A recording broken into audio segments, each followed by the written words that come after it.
할렐루야, 할렐루야. 오늘도 하나님께서 주시는 그 은혜와 평강이 오늘 예배하는 이 자리에 계신 분들과 또 온라인으로 함께 하시는 여러분 모두에게 함께 하시기를 주님의 이름으로 간절히 축원합니다. 오늘은 교회 절기상으로 보면 송년주일, 한 해를 마무리하는 마지막 주일입니다. 이때가 되면 우리가 자주 사용하는 한자성어가 있습니다. 다사다난했다, 이런 표현 많이 하죠. 여러 가지 사건 사고들도 많았고 여러 가지 어려운 일들도 참 많았다. 특별히 우리는 이 코로나라고 하는 시기와 함께 정말 다양한 일들을 겪는 것 같습니다. 잠시 눈을 감고 한 해를 좀 돌이켜보면 정말 많은 일들이 있었어요. 아마 다사다난이라고 하는 표현이 정확하지 않을까?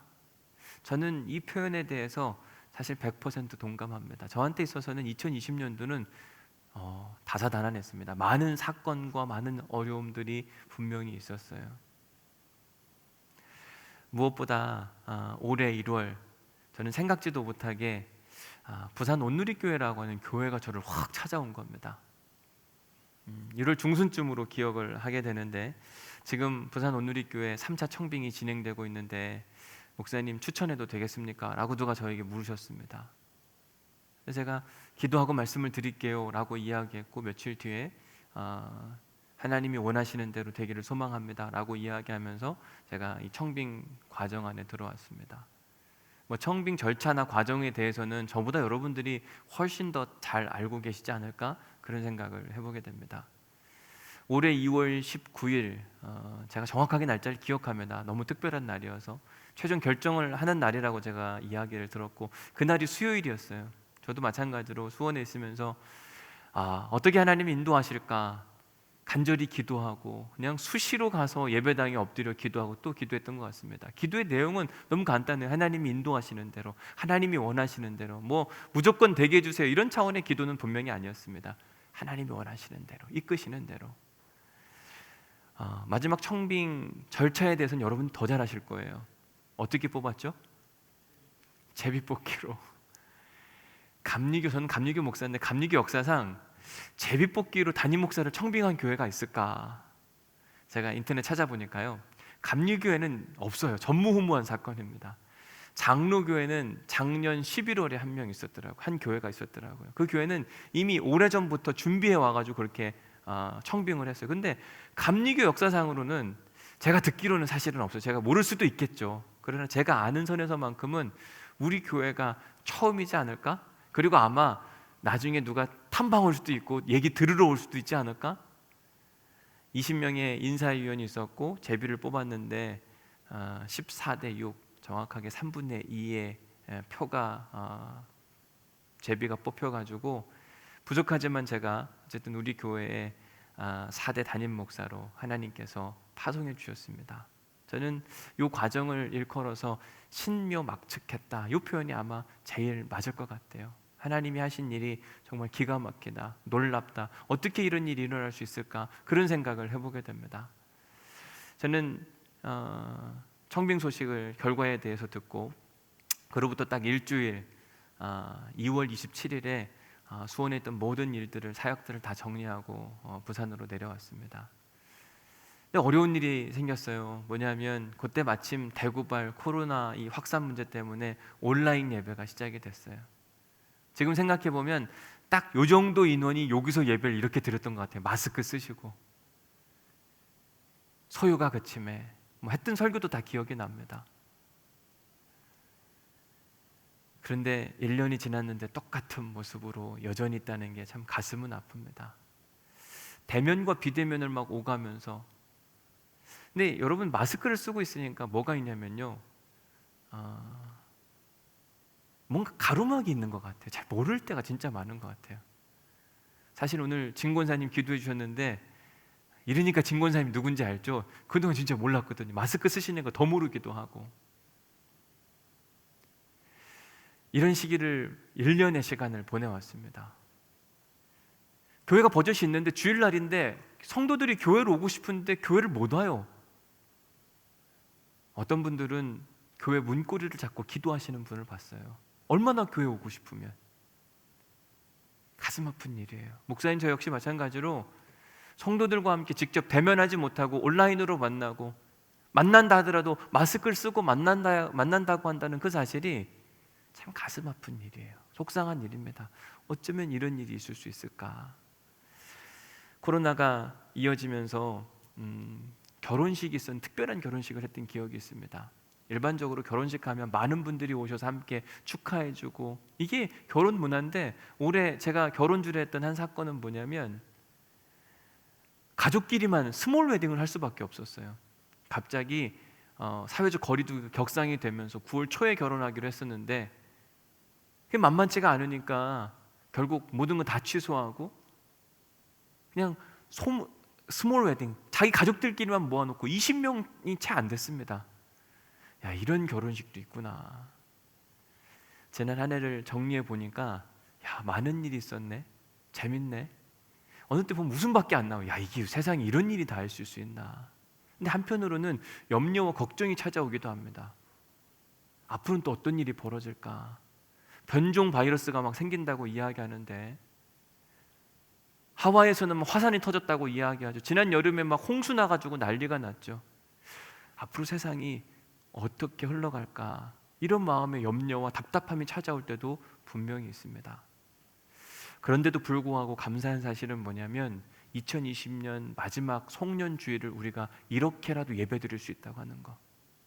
다 함께 모여서 지금 가득 차서 예배를 드려도 시원찮을 판이긴 하지만 그래도 온라인이라고 하는 게 있어서 얼마나 감사해요. 안 그랬으면요, 우리 각자 어떻게 예배 드려야 될지 몰랐을 거예요. 아니면 가정끼리 가정 예배 드려야 됐을 텐데 이게 얼마나 힘들고 어려웠겠어요. 그래도 우리가 감사할 수 있는 이유, 온라인이 있다고 하는 거. 저는 이 온라인을 통해서 어떻게 하나님이 또 영적으로 일하실까 우리가 한번 고민하고 기대하면서, 그래서 온라인 성찬 예배도 한번 해보는 거예요. 안 된다고 그냥 다 내버려 두는 게 아니라 방법을 한번 찾아보자. 온라인이라도 성찬 예배 할 수 있으면 얼마나 좋을까? 여러분, 끊임없이 도전하지 않으면 우리들이 계속해서 실패하는 사람. 어찌됐든 시간이 흘러서 2020년 마지막 주일이 됐습니다. 한 해를 돌아보면서 여러 가지 생각이 들었어요. 그런데 하나님께서 한 해를 돌아보는 중에 저한테 거룩한 부담감이자 또 부담 가는 질문 하나를 하시는데, 박 목사, 부산 온누리교회 와서 목회하는데 고생했다. 위로해 주시니까 참 감사한데, 근데 제가 해결해야 될 한 가지 숙제가 있더라고요. 박 목사가 와서 첫 번째 했던 이야기가 뭐냐면 사랑으로 소문난 교회가 되면 좋겠다. 근데 정말 과연 우리 교회가 사랑으로 소문난 교회인가? 저 스스로 한번 점검해 보게 됐습니다. 사랑으로 소문난 교회는 어떤 교회일까? 사랑할 만한 사람만 사랑하면요, 그렇게 해서는 사랑으로 소문나진 않아요. 그냥 당연히 해야 할 일을 하는 겁니다. 사랑으로 소문난 교회의 특징은 사랑할 수 없는 사람까지 사랑하는 겁니다. 내가 우리 온누리교회 성도로서 과연 사랑할 만한 사람만 사랑하는가? 아니면 사랑할 수 없는 사람들까지 사랑하고 있는가? 2020년 한 해를 마무리하면서 우리가 한번 저 자신부터 한번 점검해 봐야 되는 일이 아닐까? 하나님께서 저에게 계속해서 거룩한 부담감으로 말씀해 주셨습니다. 우리가 계속해서 살펴보고 있는 사도행전에 등장하는 사도 바울, 그는 성령의 사람 사도 바울로서 예루살렘 교회 안에 수없이 많은 유대교 그리스도인들이 사도 바울 때문에 지금 영적으로 무너질 위기에 처해 있다. 왜? 사도 바울이 모세를 배반했던 이야기, 사도 바울이 율법을 거부한다는 이야기, 이런 소문이 도니까 아니 이런 사도 바울이 전하는 복음이 무슨 진짜냐, 나는 그런 복음 안 믿겠다라고 하는 유대교 성도들이 수만 명이 예루살렘에 있다고 이야기했습니다. 바울은 자기 때문에 이렇게 힘들어하고 어려워하는 사람들을 위해서 굳이 그가 하지 않아도 될 일을 했어요.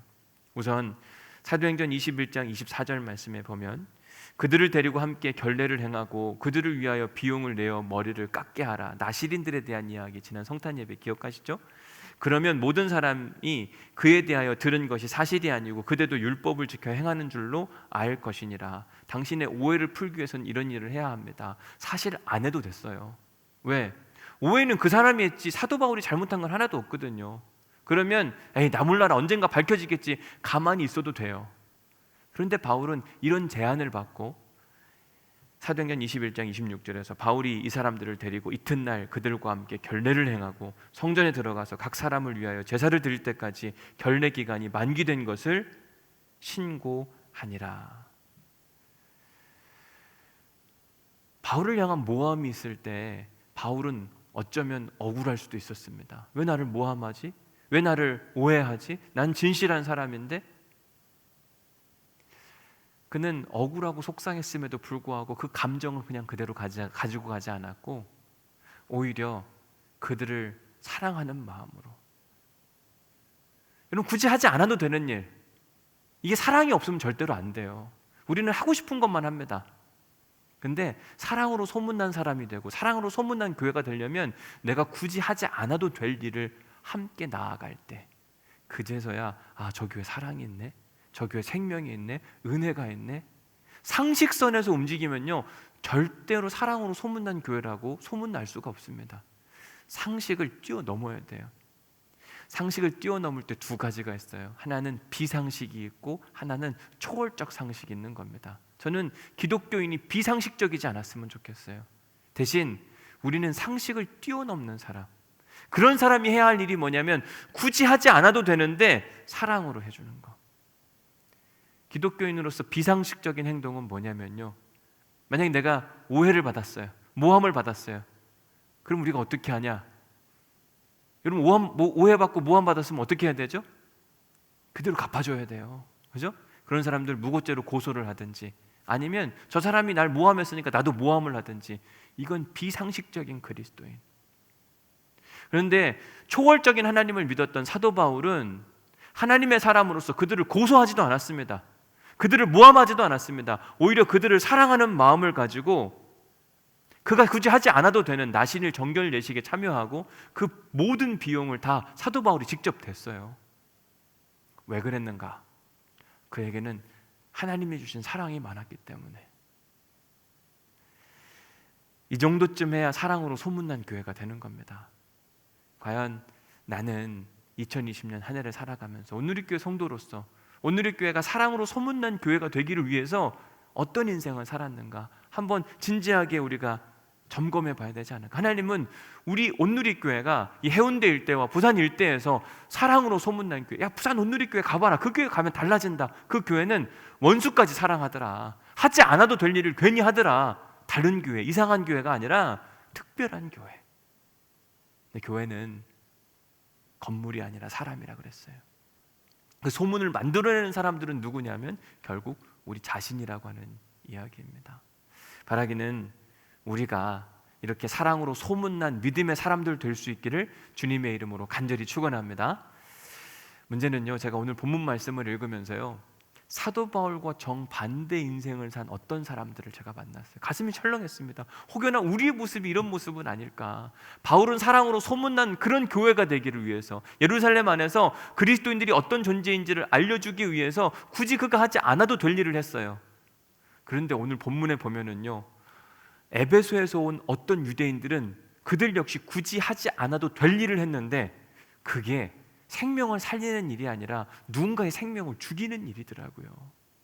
여러분, 오늘 말씀을 통해 내 삶이 바울의 삶인가 아니면 오늘 본문에 등장하는 사람의 삶인가 한번 점검해 보시고, 혹여나 내 삶이 오늘 본문에 등장하는 삶이라면 사도 바울에게로 돌아가야 돼요. 하나님의 마음으로 돌아가야만 합니다. 그런 은혜가 있기를 주님의 이름으로 간절히 축원합니다. 자, 오늘 본문 27절 말씀을 먼저 보겠습니다. 27절 말씀 함께 읽겠습니다. 시작. 그 이래가 거의 참에 아시아로부터 온 유대인들이 성전에서 바울을 보고 모든 무리를 충동하여 그를 붙들고. 성령의 사람 사도 바울은 민수기 6장 말씀에 따라서 나시린과 함께 성전에서 7일 동안 정결례를 행한 겁니다. 이래가 참에 그 7일이 거의 다 끝나갈 무렵 유대인들에게는 명절처럼 지키는 절기가 3개가 있었는데 그 중에 하나가 바로 오순절 절기였습니다. 그때가 되면 흩어졌던 모든 유대인들이 다 예루살렘 성전에 와서 예배를 드리게 됩니다. 제가 보니까 송구영신 예배 때는 교회 안 나오시는 분들도 나오시잖아요. 무조건 나오잖아요.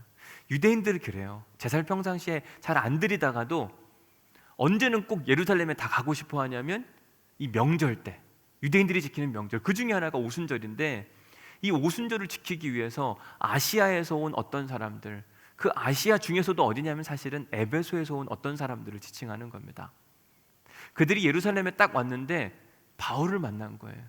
그런데 27절에 보면 뭐라고 되어 있냐면 모든 무리를 충동하여 이렇게 되어 있습니다. 여기서 충동한다라고 하는 이 헬라어 동사를 보니까 수네케온이라는 단어를 써요. 수네케온, 휘젓다, 혼란스럽게 하다. 예루살렘으로부터 1817km 떨어진 에베소에서 온 어떤 사람들이 사도 바울을 보더니 사람들의 마음을 막 휘저어가지고 사도 바울을 죽이도록 만들었어요. 유대인, 그럼 하나님을 섬기는 사람, 하나님의 사랑과 은혜를 입은 사람들이었거든요. 근데 그러면 사랑을 전하고 은혜를 전해야 되는데 지금 그러려고 하는 게 아니라 사도 바울을 죽이려고 하고 있습니다. 하나님의 사람의 모습이 아닌 거예요. 28절에 보면 그들이 무엇을 말하는지 이야기합니다. 외치되 이스라엘 사람들아 도우라, 이 사람은 각처에서 우리 백성과 율법과 이곳을 예루살렘을 비방하여 모든 사람을 가르치는 그 자인데 또 헬라인을 데리고 성전에 들어가서 이 거룩한 곳을 더럽혔다 하니. 지금 에베소에서 온 어떤 사람들이 사도 바울을 고소하는데 내용을 보면 크게는 두 가지입니다. 첫 번째, 사도 바울은 유대인들을 싫어한다, 이스라엘 동족을 싫어한다. 그리고 그는 율법을 거부했다. 그리고 그는 예루살렘 성전에 대한 가치를 폄하했다. 이 세 가지가 하나로 묶여 있는 겁니다. 두 번째 고소 내용은 이렇습니다. 이방인의 사도였던 바울은 부정한 이방인을 데리고 거룩한 하나님의 성전으로 들어갔다. 성전 모독죄에 해당해요. 자, 거룩함이 있고요, 부정한 게 있는데 거룩한 게 부정한 것과 만나면 어떤 일이 발생하는가? 부정해지는 거예요. 그러니 부정한 이방인이 거룩한 성전에 들어가서 성전이 더 이상 거룩한 곳이 아니라 부정한 곳이 되었다. 이 두 가지의 고소 내용이 있는데 이 두 가지 고소 내용은 사실은 다 거짓에 기반한 거였습니다. 우선 사도 바울이 자기 동족들을 미워했고 싫어했다. 지난 성탄 예배 때도 말씀드렸지만 로마서 9장에 보면 사도 바울이 뭐라고 이야기했냐면 나는 내 동족들이 다 구원받았으면 좋겠다. 내가 저주를 받는다 할지라도, 내가 끊어진다 할지라도 마치 모세와 같이 기도했던 사람이에요. 그런데 사람들이 모함하는 겁니다. 바울은 이스라엘을 싫어한다, 유대인들을 싫어한다. 그럼 바울이 선교여행 다닐 때마다 매번 첫 번째, 어느 지역을 가든 첫 번째 갔던 장소가 어디냐면 유대인들의 회당이었습니다. 왜? 가서 유대인들을 먼저 복음으로 섬기기 위해서, 그들을 먼저 하나님 나라의 구원으로 인도하기 위해서. 바울의 항상 1차적 관심은 누구였냐면 유대인들이었습니다. 유대인들을 정말 많이 사랑했거든요. 바울이 율법을 거부했다 이야기하는데 율법을 거부한 게 아니라 율법주의를 거부한 거예요. 율법을 바로 세워주기를 원했던 겁니다. 유대인들은 선민의식 가운데 할례를 그냥 의식적으로 행했어요. 그래서 바울이 뭐라고 이야기했냐면 표면적 할례가 진짜 할례가 아니라 마음의 할례를 받아야 된다. 당신들 그렇게 살면 안 된다. 그들의 잘못된 행동에 대해서 정확하게 가르쳐 줬습니다. 여러분, 그러면 건강한 사람은 어떤 사람이냐면요, 내가 잘못한 게 있으면 듣고 바꾸고 고쳐가는 사람이에요. 근데 유대인들은 그럴 마음이 없었어요. 마음이 딱딱한 겁니다. 자기를 막 지적질하고 자기의 잘못된 부분들을 들춰내니까 화가 나가지고요, 사도 바울을 내쫓은 겁니다.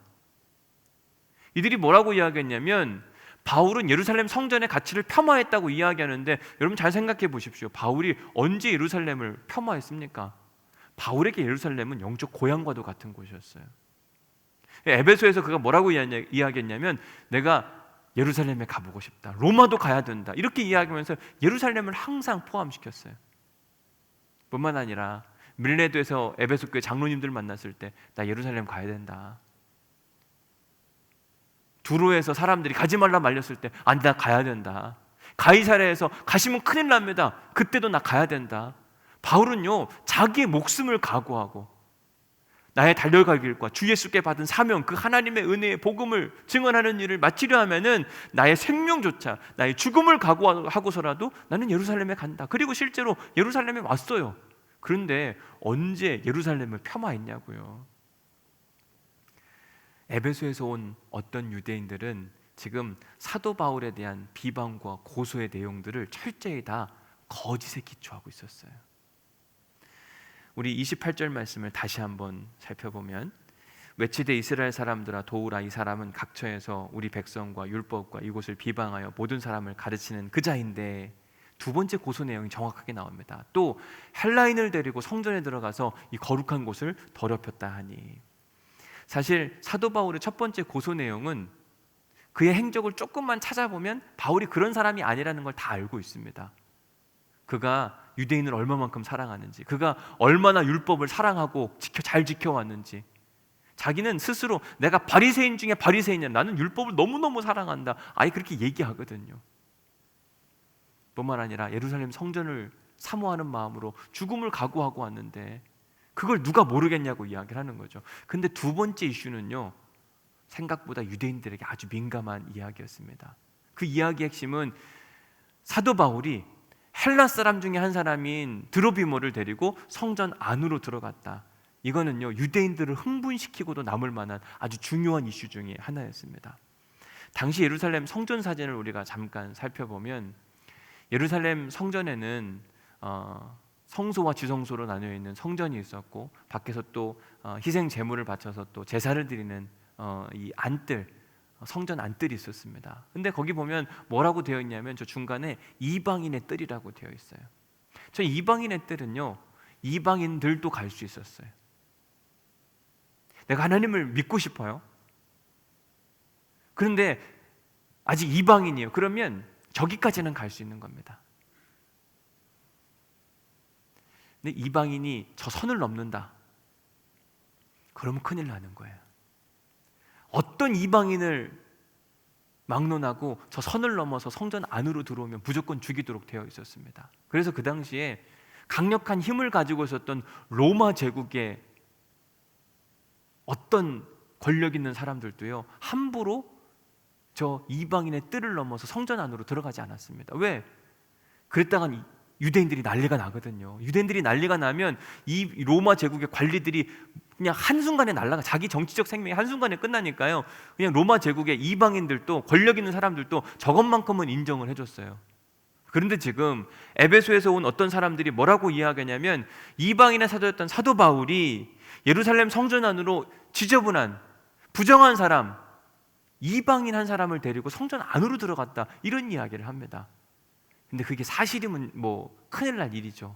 근데 29절 말씀을 보십시오. 29절 같이 읽습니다. 시작. 이는 그들이 전에 에베소 사람 드로비모가 바울과 함께 시내에 있음을 보고 바울이 그를 성전에 데리고 들어간 줄로 생각하미로라. 자, 여기 보면 에베소 사람 드로비모라 그렇게 이야기합니다. 그는 에베소에서 사도 바울을 만났고 그로부터 복음을 듣게 되었고 예수 그리스도를 영접했어요. 그리스도인이 됐습니다. 그리스도인, 예수님이 어떤 곳에서 어떻게 사셨을까? 예수님이 가르쳐줬던 곳은 어떤 곳일까? 궁금하잖아요. 보니까 유대인들이 명절이 되니까 에베소에 있던 디아스포라 유대인들이 다 명절을 지키러 간다고 막 그 먼 거리를 가거든요. 자기도 따라온 거예요. 근데 딱 따라와서 보니까 누가 거기 보이냐면 사도 바울이 보인 겁니다. 사도 바울은 드로비모에게 영적 스승이었어요. 너무 좋은 거죠. 반가운 거죠. 그러니까 만나서 기쁨의 교제를 하면서 예루살렘 시내를 막 돌아다닌 겁니다. 그런데 그때 에베소 교회에 있었던, 에베소에서 온 어떤 유대인들이요, 사도 바울이 드로비모와 함께 있는 걸 본 겁니다. 그들이 이제 상상의 나래를 펼치는 거예요. 바울이 드로비모를 정말 좋아했는데 그에게 예루살렘 성전을 보여주고 싶었을 텐데 바깥 이방인의 뜰만 있었을까? 아니야, 그는 더 들어갔을 거야. 여러분, 사실은요, 29절만 봐도 다시 한번 읽어드릴게요. 이는 그들이 전에 에베소 사람 드로비모가 바울과 함께 시내에 있음을 보고 바울이 그를 성전에 데리고 들어간 줄로 생각하미로라. 여러분, 이건요 추측이죠. 사실이 아니었어요. 그러니까 우리가 거짓 모함이라고 이야기하는 겁니다. 사실이 아닌 것을 마치 사실인 것처럼 이야기를 해요. 바울이 들어갔을 것, 드로비모를 데리고 성전 안으로 들어갔을 것 같아가 아닙니다. 들어갔다. 막 사람들에게 확신을 심어주고 그 일 때문에 사람들이 흥분하기 시작하는 겁니다. 그러니까 어떤 일이 벌어지는가? 30절, 온 성이 소동하여 백성이 달려와 모여 바울을 잡아 성전 밖으로 끌고 가더니 문들이 곧 닫히더라. 그리고 나서 막 마구 매질을 하는 거예요.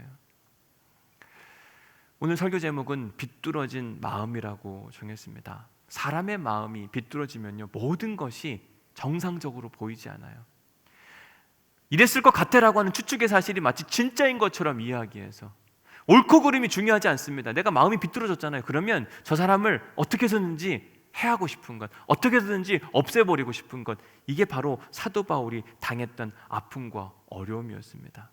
에베소에 있었던 유대교 성도들은 사도 바울이 너무 싫었어요. 왜 그렇게 싫어했는가? 이유가 있죠. 사도 바울이 3차 전도행을 시작하면서 에베소에 도착해서 십자가 복음을 전했습니다. 하나님, 우리는 죄인이고 그 죄를 구속하실 메시아 예수 그리스도에 대한 이야기를 했어요. 그러면서 유대인들이 메시아를 어떻게 대했는지 그걸 자세히 이야기하면서 우리가 회개해야 된다, 이런 이야기를 꺼냈을 때 에베소에 있던 유대인들은 그게 싫었던 겁니다. 너무 싫었어요. 왜 우리가 회개해야 되냐? 왜 우리를 자꾸 죄인이라고 이야기하냐? 이것 때문에 거부했어요. 근데 단순히 이것 때문에 사도 바울만을 막 그렇게 싫어했던 건 아닙니다. 더 중요한 이유가 있어요. 그 이유가 뭐냐면 바울이 에베소에 가서 복음을 전하자 어떤 일이 발생했는가? 바울이 복음의 핵심은 뭐냐면 유일신 하나님.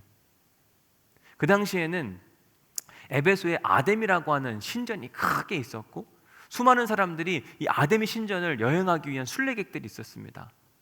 거기에서는 아데미 신전의 이 작은 모조품들을 만나서 파는 사람들이 있었어요. 바울이 유일신 하나님에 대한 이야기, 예수 그리스도에 대한 이야기, 오직 구원은 예수 그리스도로 말미암아 일어난다, 가능하다, 이런 이야기를 선포하기 시작하자 그 말씀을 듣고 마음이 감동을 받고 변화된 사람들이 많았습니다. 한참 아데미 신전에 가서 예배를 드리려고 했는데 그건 우상이고 힘도 없고 능력도 없고 절 예배하지 않아도 된다, 전능하신 하나님께만 예배해라, 마음에 감동을 받은 사람들이 굳이 그럼 우리 그 아데미 신전 가서 뭐 물건 사고 이럴 필요 없겠네? 그러면서요 아데미 신전 일대의 상권이 확 죽어버린 겁니다. 그러니 에베소에 있던 소상공인들이 바울을 좋아하겠냐고요. 싫어할 수밖에 없죠. 저놈을 어떻게든지 죽여버려야 되겠다, 마음에 분노가 가득 찼습니다. 그런데 알고 보니까 바울이 어디 사람이냐면 저 팔레스타인 유대교인이라는 이야기를 듣게 됐어요. 에베소에는 상당히 많은 디아스포라 유대인들이 살고 있었습니다. 그러니까 바울이 유대인이면 그와 동족이었던 유대교 사람들도 똑같은 인간들 아니야, 그러면서 불매운동이 막 일어났던 거죠. 우리가 2017년도에 중국과 관계가 안 좋아지면서 사드 배치 문제 때문에 안 좋아지면서 중국에 진출한 기업들이 큰 어려움을 당했어요.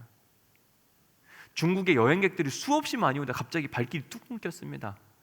그 이유가 뭐냐면 정치적인 문제가 경제적인 문제하고 직결됐기 때문에. 사도 바울도 마찬가지였어요. 종교적인 문제가 있었습니다. 근데 그게 경제적인 문제하고 연결되니까 동족의 문제까지 연결되어서 에베소에 살던 사람들이 그래도 장사하면서 잘 먹고 잘 지냈거든요. 그런데 사도 바울 한 사람 때문에 가게가 다 문 닫을 판이에요. 사도 바울을 보기만 해도 지긋지긋했습니다. 떠나보내고 싶었어요. 근데 그 사도 바울을 지금 어디서 만났냐면 예루살렘에 만난 겁니다.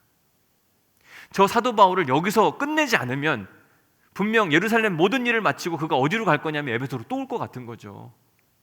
그러면 거기서 다시 복음이 전파되고 에베소에서 우리가 지금 자리 잡고 웬만큼 회복하고 있는데 또다시 해서 십자가 복음을 증거하면 사람들이 믿을 것이고, 그러면 에베소 소상공인들이 자기를 또 어렵게 할 텐데, 이 모든 생각이 드니까 생각이 굳어졌어요.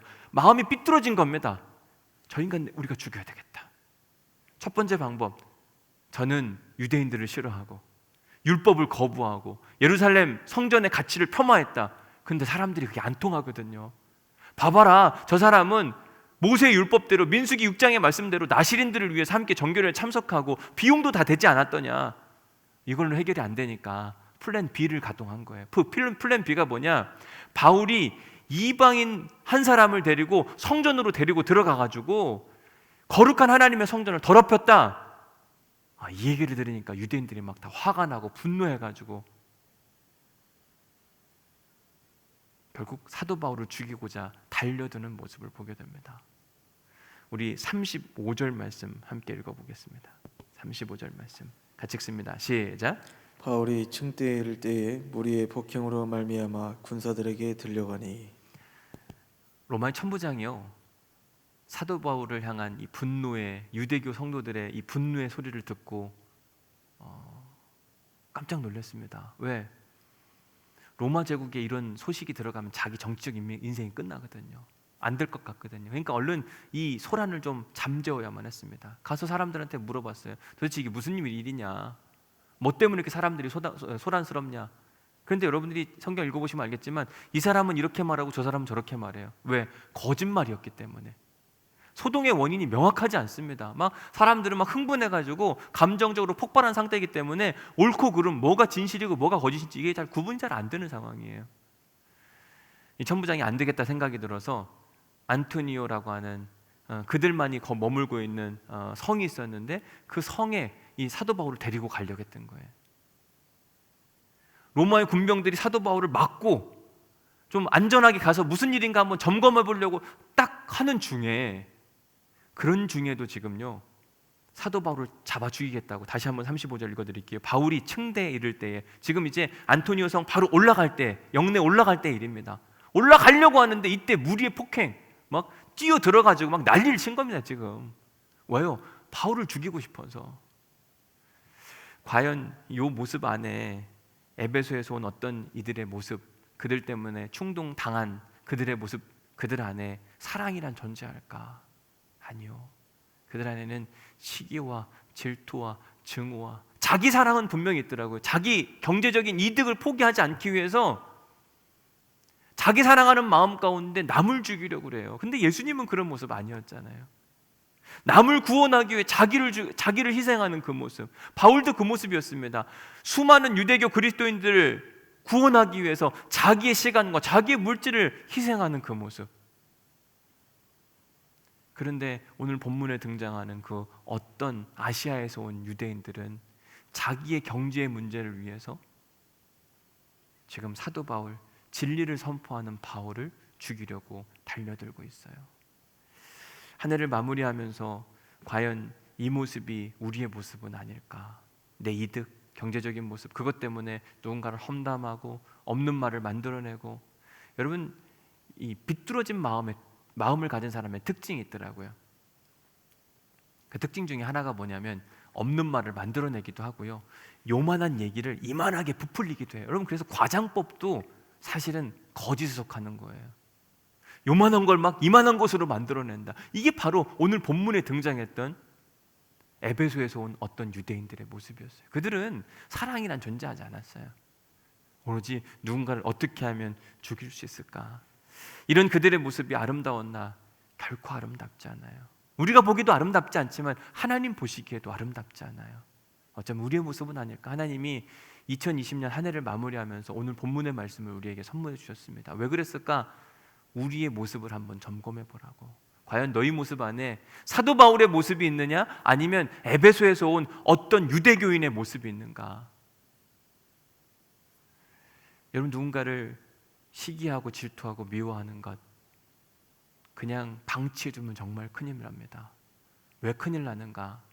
마태복음 5장에 그 이유가 명확하게 나와요. 그럼 마태복음 5장 22절 말씀 함께 읽어보겠습니다. 시작. 나는 너에게 이르노니 형제에게 노하는 자마다 심판을 받게 되고 형제를 대하여 라거라 하는 자는 공의에 잡혀가게 되고 미련한 놈이라 하는 자는 지옥불에 들어가게 되리라. 지금 우리가 성경 통독을 하고 있습니다. 오늘은 고린도 후서, 갈라디아서를 읽을 차례일 거예요. 마태복음 우리가 분명히 읽었을 거예요. 근데 하나님 뭐라고 이야기하냐면 형제에게 화를 내는 자마다 심판을 받게 되고, 형제를 대하여 라가라, 욕하는 사람, 히브리어 욕 중에 라가라 이런 표현이 있는 겁니다. 그러면 공회에 잡혀가게 되고 미련한 놈이라고 하는 자는 지옥불에 들어가게 되리라. 여러분, 우리가요 말씀을 무겁게 여겨야 돼요. 말씀을 살아계신 하나님의 말씀으로. 지금 화를 내거나 욕을 하거나 미련한 놈이라고 하는 사람들은 다 지옥불에 들어가게 된대요. 에이, 나하고 상관없겠지. 어쩌면 우리를 향한 이야기라니까요. 그래서 뭐라고 이야기하는가? 마태복음 5장 23절 24절. 그러므로 예물을 제단에 드리려다가 거기서 내 형제에게 원망 들을 만한 일이 있는 것이 생각나거든 예물을 제단 앞에 두고 먼저 가서 형제와 화목하고 그 후에 와서 예물을 드리라. 예배를 드리는데 내 마음에 불편하고 속상하고 시기하고 질투하는 그 마음들이 살아있다면 그냥 그 예물 제대로 남겨두고 불편한 사람하고 화해하고 와서 예배를 드리라고 이야기해요. 하나님을 믿는 사람, 오늘 본문에 등장하는 에베소에서 온 어떤 유대교인들은요, 하나님을 믿는 사람들이었습니다. 그런데 그들은 하나님을 안 믿는 사람들이었어요. 왜? 거짓을 하고 모함을 하는데도 어떻게 그런 사람이 하나님을 믿는 사람이라고 말할 수 있겠어요? 하나님 뭐라고 이야기하냐면 그런 예배는 안 받으시겠다고 이야기하는 겁니다. 그래서 우리가 올 한 해를 마무리하면서 우리 안에 사랑의 모습이 아니고 분노하고 속상하고 화가 나고 짜증이 나고 어느 때는 내가 거짓으로 모함했던 일들이 생각나면 우리가 마무리 져야 돼요. 하나님, 이 문제 해결하게 해 주옵소서. 내게 불편한 사람이 있거든 반드시 찾아가서 화목의 사도, 하나님은 우리가 화목의 사도가 되기를 원해요. 예수님은 이 땅에 오실 때 우리를 화해하도록, 누구와? 하나님과 우리를 화해하도록 이곳에 오셨거든요. 그러면 우리가 화해의 사람, 화목의 사람이 되어야 되죠. 2020년 마지막 주에 이 말씀을 주신 데는 분명한 이유가 있다고 저는 믿습니다. 우리 스스로를 점검해 봅시다. 과연 내 안에는 사도 바울이 마음이 있는가? 아니면 에베소에서 온 어떤 유대교인들의 마음이 있는가? 이제 오늘 말씀을 정리하겠습니다. 은혜 받은 말씀을 한번 적어 보십시오.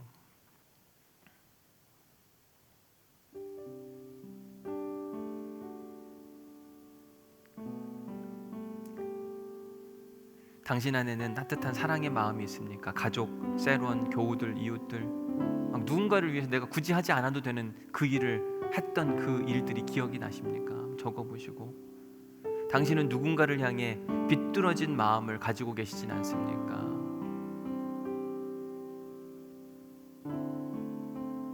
큰일 나요, 비뚤어진 마음. 제가 엊그저께 성탄절이었잖아요. 예배를 다 마치고 집에 갔습니다. 같이 점심을 가족끼리 먹고 이렇게 시간을 보내고 있는데 이 성탄절 함께 찬양했던 그 생각이 나더라고요. 많은 분들이 함께 동참해 주셨는데 저희도 그걸 찍기 위해서 사실은 시간을 많이 투자했어요. 그 찬양은 한 3분 정도 되는데 이 뭐 한 번에 되면 좋겠지만 NG가 너무 많이 나는 거 있잖아요. 1시간 반 정도를 찍었어요. 찍다가 또 한 번 다시 찍고, 찍다가 또 한 번 다시 찍고, 복장 다시 갖추자 그래서 또 복장도 갖추고 여러 번 막 시도를 한 겁니다. 1시간 반을 했다니까요. 그 당시에 아이들이 기말고사였고 저는 연말 때문에 바쁘더라고요. 근데 그날 크리스마스 날 뭔 얘기를 하는데 저희 딸이 뭐라 그러냐면 아빠가 노래를 못해가지고 우리가 1시간 반이나 하고 그랬다고. 그 얘기 듣는데 너무 속상한 거예요. 저는 제가 할 수 있는 최선을 다했다고 생각했는데, 그리고 저만 노래를 못하는 게 아니라 본인도 노래를 못하고 다 같이 못하는데 왜 나한테만 자꾸 그러나. 그래서 저도 모르게 제 감정이 확 나왔어요. 그러면서 갑자기 크리스마스 날 가정에 냉기가 도는 거 있잖아요. 나중에 저희 아내가 중재를 했고 서로가 이야기를 꺼냈는데 그 비뚤어진 마음이 있으면 안 되겠더라고요. 제가 나중에 우리 딸을 불렀어요. 예서야, 아빠 하고 싶은 얘기가 있는데 이것 때문에 참 속상했다. 그냥 비뚤어진 마음을 가지고 계속 가잖아요. 그러면 계속 서운해요. 다 이상하게 보이고 다 틀리게 보이고 그러면 사이가 영원히 안 좋아지거든요. 한 해를 마무리하면서 하나님께서 우리에게 비뚤어진 마음 안 된다 말씀하세요. 언제까지 그렇게 하고 있을 거냐? 올 한 해를 가는데 한 해가 가기 전에 해결해라. 하나님이 우리에게 주시는 마음입니다. 여러분, 마음이 이렇게 삐뚤어진 거 이거 피는 게요 엄청 힘들어요. 우리가 스스로 막 피려고 아무리 노력해도 절대로 안 펴집니다. 더 굽히고 싶을걸요. 그리고 상대방만 너가 먼저 그랬잖아. 너가 안 펴져요. 이거 펴지는 방법이 있는데 그거 가르쳐 드릴게요. 방법이 뭐냐면 사랑이에요. 주님의 사랑. 바울은 하나님의 사랑을 마음껏 경험해 봤어요.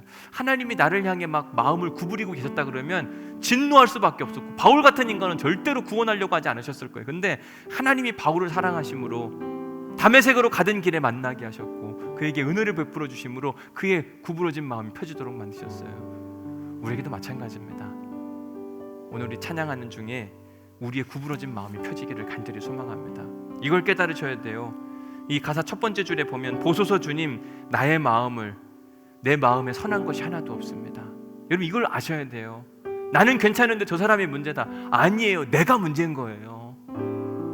내 마음에 선한 거 하나도 없습니다. 내 마음에 주님의 마음을 부어주옵소서. 그러면 비뚤어진 마음이 이렇게 서요. 화목하지 않을 사람이 없더라고요.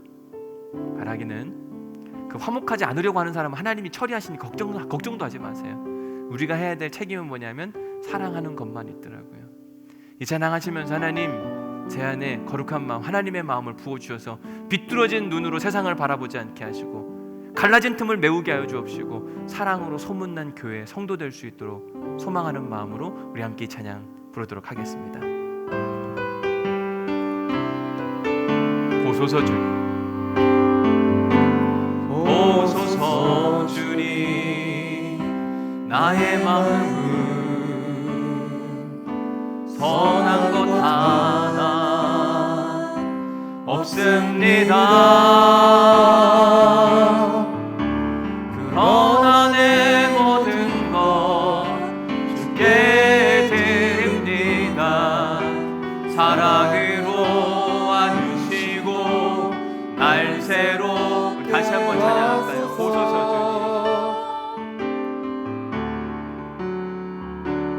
보소서 주님 나의 마음을 선한 것 하나 없습니다. 그러나 내 모든 것 주께 드립니다. 사랑으로 안으시고 날 새롭게 하소서. 주님 마음 내게 주소서. 내 아버지 주님 마음 내게 주소서. 나를 향하신 주님의 뜻이 이루어지도록 주님 마음 내게 주소서. 주님 마음 내게 주소서. 내 아버지 주님 마음 내게 주소서. 나를 향하신 주님의 뜻이 이루어지도록 주님 마음 주님 내게 사랑을 가르쳐 주옵소서. 내게 사랑을 가르치소서. 당신의 마음으로 용서하게 하소서. 주의 성령 내게 채우사 주의 길 가게 하소서. 주님 당신만은 주의 성령 내게 가득 채워주사 주의 성령 내게 채우사 주의 길 가게 하소서. 주님 당신만 주님 마음 내게 주옵소서. 주님 마음 내게 주소서. 내 아버지 주님 마음 내게 주소서. 나를 향하신 주님의 뜻이 이루어지도록 우리 다 함께 자리에서 일어나셔서 주님의 마음을 주옵소서. 주님 마음 내게 주소서. 내 아버지 주님 마음 내게 주소서. 나를 향하신 주님의 뜻이 이루어지도록 주님 마음 비뚤어진 마음이 아니라 오직 주님의 마음. 주님 마음 내게 주소서. 내 아버지 주님 마음 내게 주소서. 나를 향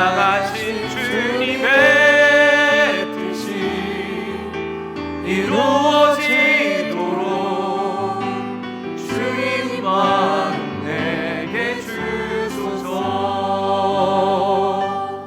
이제 오늘 한 해를 마무리하면서 주님께 혹시 우리 안에 가지고 있는 서운한 마음, 속상한 마음, 때로는 내가 누군가를 향하여 거짓하고 모함하고 없는 이야기 만들어내고 있는 것 막 부풀려서 이야기하고 했던 그 모든 것들 하나님 용서하여 주옵소서.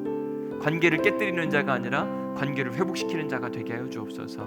이 시간 오늘 주신 말씀 생각하면서 우리 함께 조용하게 주님, 내가 주님의 마음으로 회복시키는 사람 되기를 소망하는 마음으로 우리 함께 기도하도록 하겠습니다. 기도하십니다. 하나님 감사합니다. 저희들의 은혜 가운데 불러주시고 말씀하여 주시니 감사합니다.